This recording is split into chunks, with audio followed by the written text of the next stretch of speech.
Welcome back, everybody.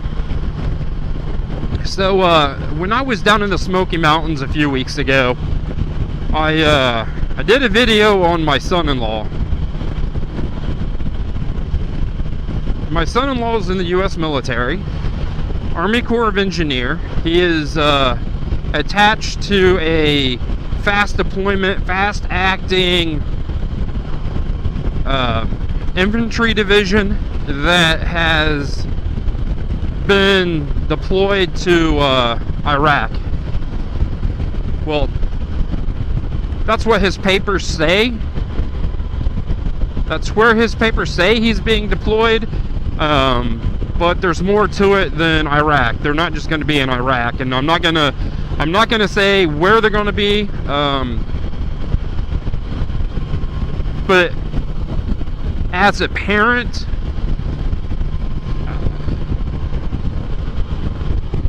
I'm not scared, but I was hoping he wasn't going to be where he is. It sounds like most of the time he is going to be in Iraq. And we're not quite sure what he's going to be doing yet.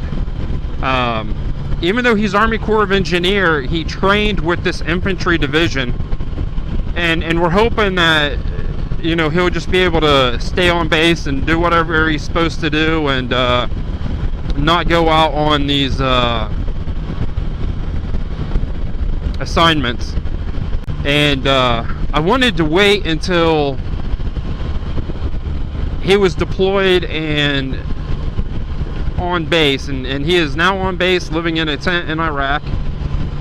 So I think I'm going to upload that video talking about families who are in the military that's gone through this. You know, this is the first time we're experiencing a deployment. So for our family, our immediate family, this is the first time we've gone through a deployment.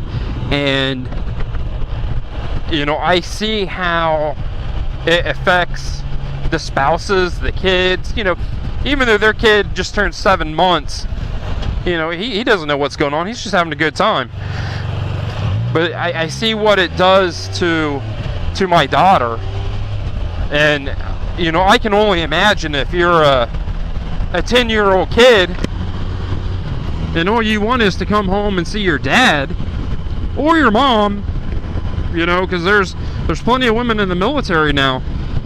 So, you know, I can see how it's extremely hard, and you know, everything that the military does for us, I'm deeply honored, and I get emotional when I talk about it. You know, just because they're putting their lives on hold and they're not seeing their kids and their wives and their husbands and their parents. You know, they're doing that so we can go out and do whatever we want to do.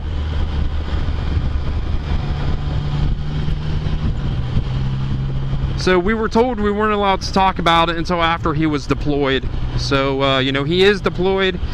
On his way from Fort Polk, Louisiana, it was to Germany, and then he spent some time in Kuwait, which I think is really cool. That, you know, that's the cool part of it. You know, he gets to see things that he's probably never going to see again, or would never have got the opportunity.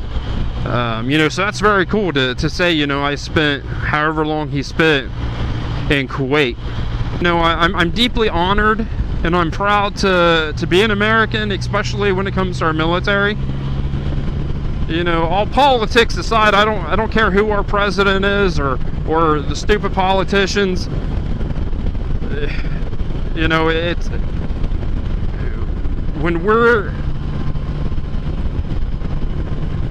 when our brothers and sisters and moms and dads, and when they're over in a different country and they're fighting for whatever reason, you know, whoever our president is better give them everything they need so they can do their jobs efficiently, so we can get these loved ones back home. That's my stand on it. So like I said, I'm in South Carolina, just outside of Myrtle Beach. I don't know, maybe 50 miles. I'm on 501, and I am heading to Virginia, where I'm going to stop for the night. I keep forgetting how warm it is down here, and the humidity, and how intense the sun is compared to Ohio. And it takes a little bit more out of you when you ride in these conditions. And every time I ride down here, I forget that. And then I'm down here and I'm like, holy crap, I can't do 120 miles and then come off to Spider. I gotta stop more frequent. So I got my Gatorade in the front. Kept it in the fridge last night. It wasn't quite slushy when I pulled it out, but it was super cold, so it still should be cold when I stop the next couple times. So my son-in-law is in the is active service. He's in the military. He's in the Army. Army Corps of Engineer, and he has been deployed. I'm not going to say when, where, why. We've been told not to. So this is the first time that our family's gone through something like this.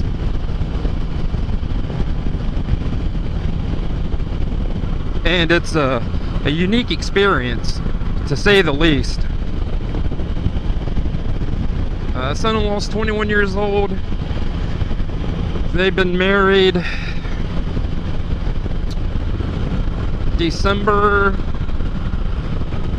26th. I'm going to say 2016.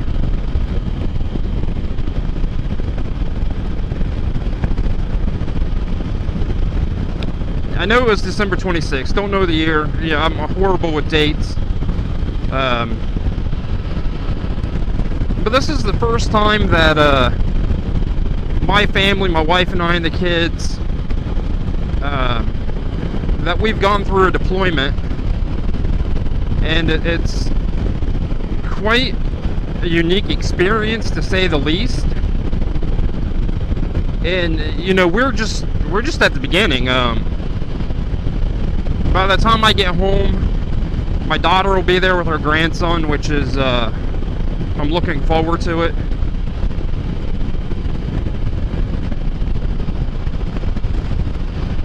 Nice little cotton field.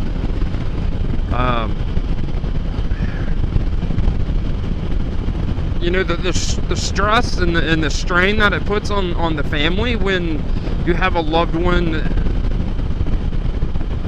that could be in harm's way is a very unique experience. You know, more for my daughter than for myself. You know, to know that her best friend and husband is, you know, is not going to be around for 9 months of, well, for the next 9 months. You know, and I want to personally thank everybody who's ever served or has had a family member serve and has sacrificed not being with them. It almost leaves you breathless, and it's hard to find the right words, to be honest with you. But I'm going to make this one kind of short. You know, once again, I just want to thank everybody that's in the military and active service, and you know, and the families, you know, and the families that have lost loved ones and gave up the sacrifice of not being with their loved one for 6 months or 9 months or a year, and you know, maybe not just once, but you know, 3 or 4 times. You know, without our military, I wouldn't be able to do what I'm doing today.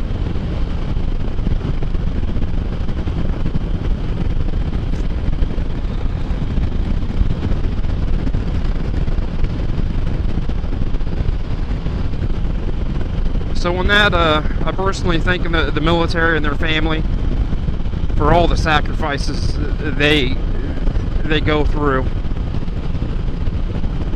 And I want everybody to stay safe.